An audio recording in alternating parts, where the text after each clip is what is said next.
जय श्री कृष्णा। जय साई राम। आज एक बच्चे की तरफ से मुझे रिक्वेस्ट आया था कि मैम संज्ञा और उसके भेद के बारे में एक वीडियो बनाइए। बहुत ही आसान विषय है, इसलिए मैंने इस पर अभी तक वीडियो नहीं बनाया था, बट क्योंकि एक बच्चे ने रिक्वेस्ट किया तो इसलिए मैं आज ये वीडियो बना रही हूँ। संज्ञा, जो कि आप जानते हो इंग्लिश में जिसे नाउन कहते हैं, नाम वाले शब्द। संज्ञा मतलब क्या होता है? नाम वाले शब्द, है ना।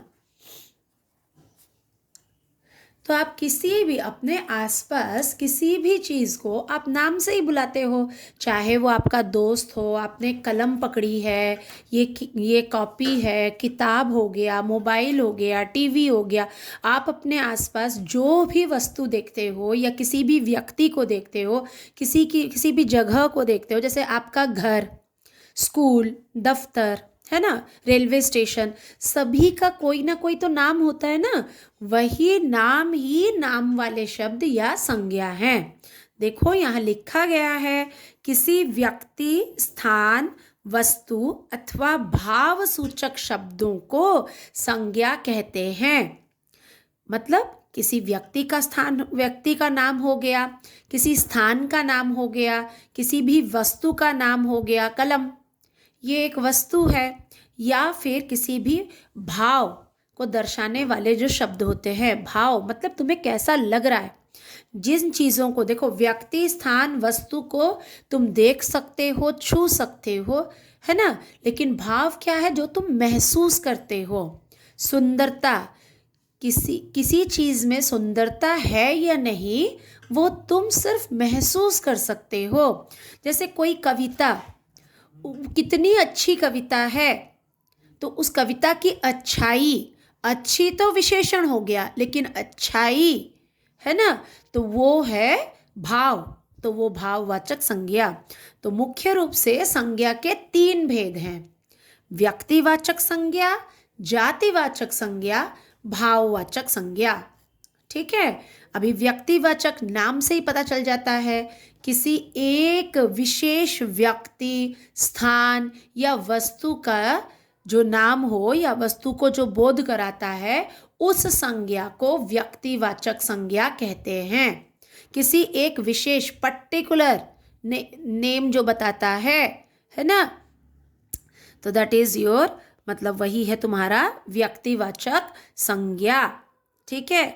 जिस संज्ञा शब्द से किसी एक विशेष व्यक्ति, स्थान या वस्तु का बोध हो। विशेष, जैसे अगर हम दिल्ली बोलते हैं तो ये तो भारत की राजधानी दिल्ली को ही समझाता है।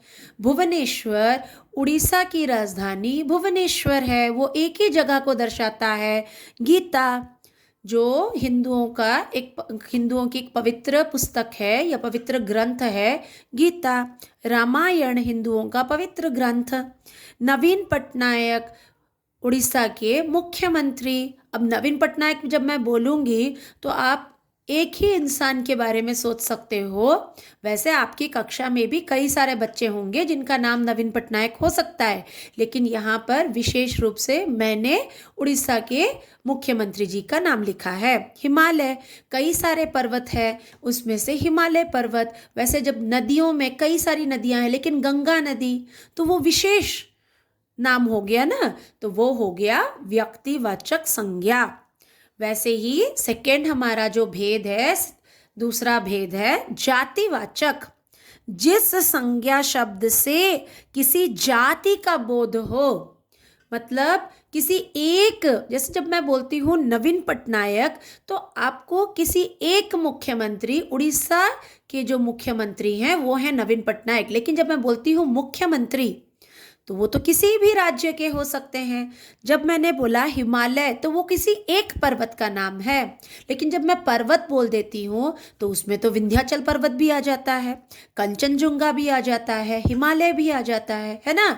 तो वैसे ही अगर मैं बोल देती हूँ शहर, तो वो तो कोई भी शहर हो सकता है। लेकिन यहाँ पर देखो, किसी एक विशेष शहर का नाम लिखा है मैंने, दिल्ली और भुवनेश्वर। लेकिन अब जब मैं शहर बोलती हूँ तो आप जिस शहर में रह रहे हो वो भी तो एक शहर है है ना। तो कुछ भी हो सकता है, लुधियाना हो सकता है, मुंबई हो सकता है, बंगलुरु हो सकता है, कुछ भी हो सकता है।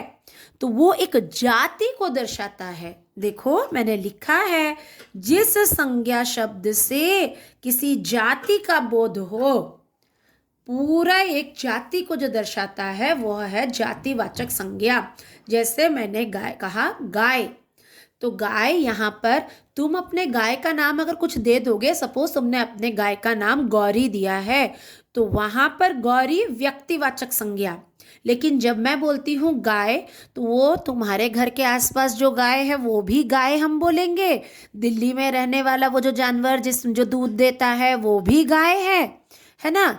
या फिर भुवनेश्वर में रहने वाला जो जानवर जो दूध देता है, भैंस भी होगा, लेकिन देखने में एक जैसे, भैंस देखने में थोड़े अलग होते हैं, गाय देखने में थोड़े अलग होते हैं। तो वो पर्टिकुलर जो वैसे जीव जो देखने में एक जैसे होते हैं और पर्टिकुलरली हमें दूध देते हैं, और हम हिंदुओं में तो गायों की तो पूजा भी की जाती है, हम उन्हें गौ माता कहते हैं, है ना।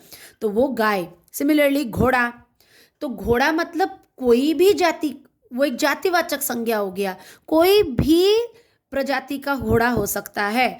अच्छा, अभी आपने रिसेंटली देखा होगा गणतंत्र दिवस पर विराट नामक घोड़े को विदाई दी गई, है ना, जो राष्ट्रपति के सेवा में थे इतने दिनों से, 2003 से, सुना होगा आप लोगों ने। तो उनको विदाई दी गई, तो वहाँ पर घोड़ा, वो वहाँ पर बहुत सारे घोड़े थे, तो वो हो गया जातिवाचक। लेकिन जब हम विराट को बोलते हैं तो वो हो गया व्यक्तिवाचक। तो घोड़ा, वे सारे जानवर जो एक जैसे हैं, देखने में बहुत तगड़े से होते हैं, है ना, दौड़ते हैं काफ़ी तेज़, उनके गले पर बाल होता है, पूँछ भी लंबी सी काफ़ी होती है ना, और जब चलते हैं तो एक जैसी आवाज़ आती है। तो वो घोड़ा, तो वहाँ पर मैंने एक जाति को दर्शाया।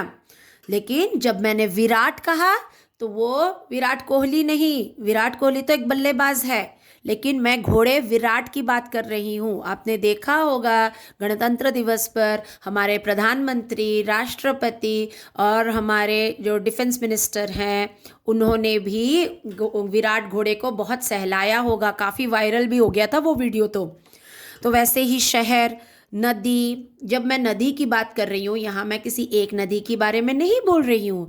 यहाँ गंगा, यमुना, सरस्वती, महानदी, गोदावरी, नर्मदा, तापी, कितनी सारी नदियाँ हो जाती हैं।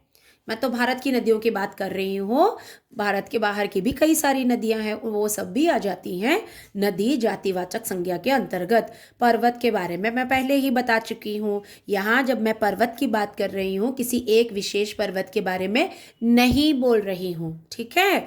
तो ये हो गया जातिवाचक, जो पूरी जाति का बोध कराए। उसके बाद आ जाता है भाववाचक संज्ञा, जिस संज्ञा शब्द से किसी गुण, दोष, भाव या दशा का बोध हो।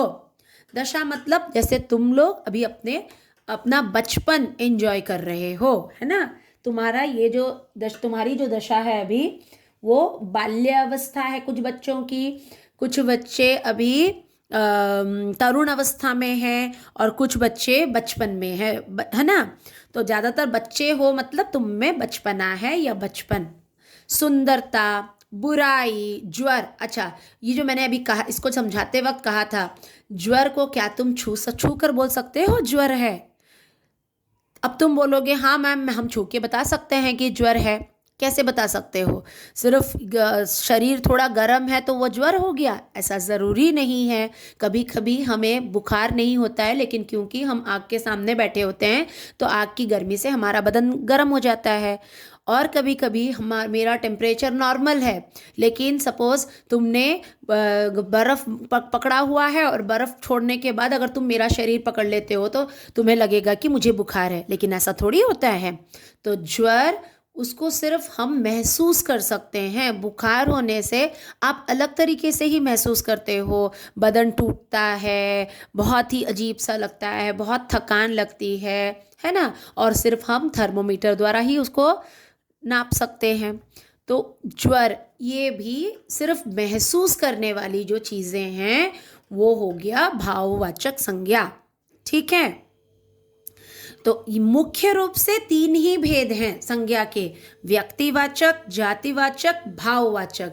लेकिन क्या है ना, आजकल अंग्रेजी का तो बहुत प्रचलन है, तो अंग्रेजी का ही प्रभाव पड़ने के कारण ये जो जातिवाचक है ना, उसके हमने और दो भेद ले लिए हैं, जो कि इंग्लिश में आप लोग बोलते हो कलेक्टिव नाउन और मेटेरियलिस्टिक नाउन, है ना। तो उसी के लिए पहले हिंदी में वो नहीं था, जातिवाचक के अंतर्गत ही जो बाकी के दो भेद हैं जो मैं बताने जा रही हूँ तुम्हें, वो दोनों भेद भी पहले जातिवाचक संज्ञा के अंतर्गत ही आता था। लेकिन अंग्रेजी का प्रचलन ज़्यादा होने के कारण और अंग्रेजी के प्रभाव के कारण जातिवाचक संज्ञा में दो और संज्ञाएं मिलाई गई हैं।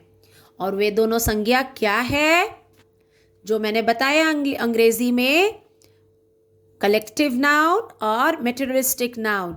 अब कलेक्टिव नाउन को हिंदी में बोलते हैं समूहवाचक और मेटेरियलिस्टिक नाउन को हिंदी में द्रव्यवाचक कहा जाता है, द्रव्य, ठीक है।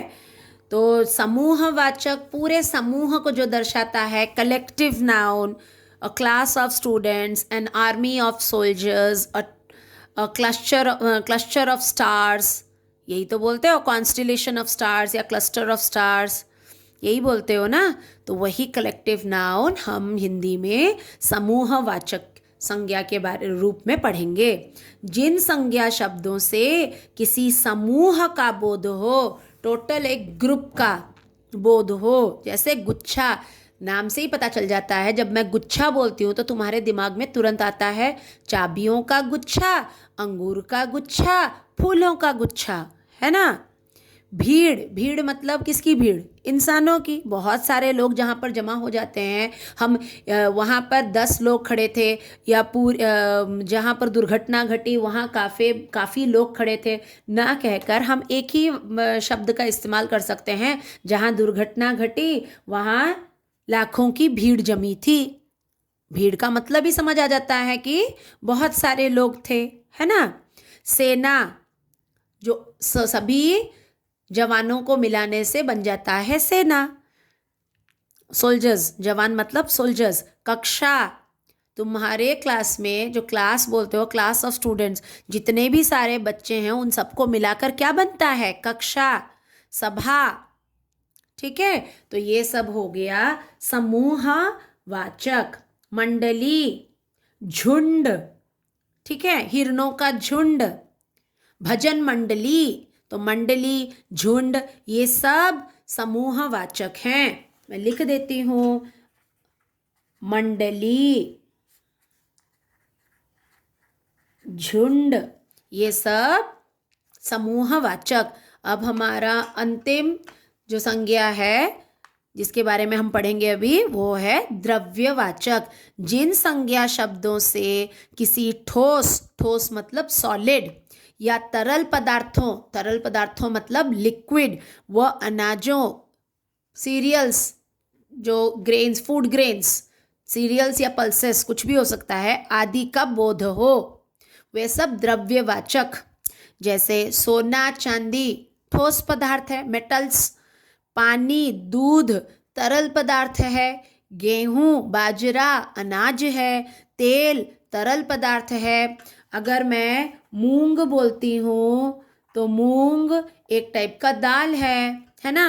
राजमा, छोले, चना, तो ये सब एक टाइप के दाल है, तो वो द्रव्यवाचक में आ जाते हैं, क्योंकि मैंने बताया अनाजों का नाम भी हम द्रव्यवाचक के अंतर्गत लेते हैं।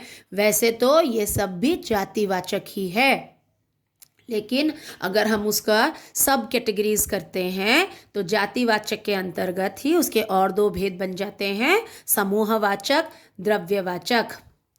आशा करती हूँ जिस भी बच्चे ने मुझे संज्ञा और उनके भेदों के बारे में वीडियो बनाने के लिए कहा था उसे सब समझ में आ गया होगा, और उसके साथ साथ बाकी सभी बच्चों को भी संज्ञा के बारे में अच्छी तरह से समझ आ गया होगा।